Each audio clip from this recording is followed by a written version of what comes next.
வால்மீகி ராமாயணத்துல அயோத்தியா காண்டத்துல ராமர் வனவாசம் செல்லும் பொழுது அந்த ராஜகுரு வசிஷ்டர், நம்ம சனாதன இந்து தர்மத்தோட அரசமைப்பை கொஞ்சம் நீங்க புரிஞ்சுக்கணும். ராஜா எப்பவுமே பிரைம் மினிஸ்டர் மாதிரி எக்ஸிகியூட்டிவ் அத்தாரிட்டி, ராஜகுரு தான் பிரசிடென்ட், கான்ஸ்டிடியூஷனல் ஹெட்.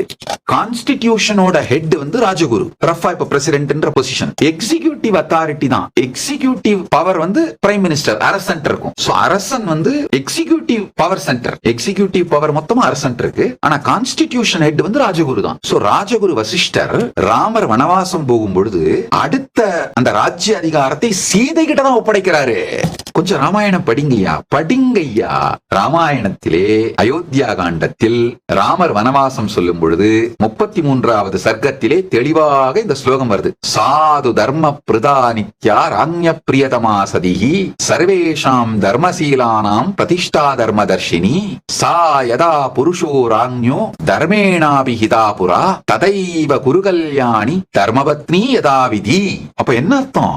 ராமர் போனா சீதை தான் நாடாண்டாகணும். வசிஷ்டர் சீதைக்கு தான் ராஜ்யம் தான் ஒப்படைக்கிறாரு. சீதையும் நான் ராமரோடு செல்ல வேண்டும் சென்றதாலே ராஜ்யம் பரதனுக்கு போகுது. எங்க பெண்ணடிமைத்தனம்!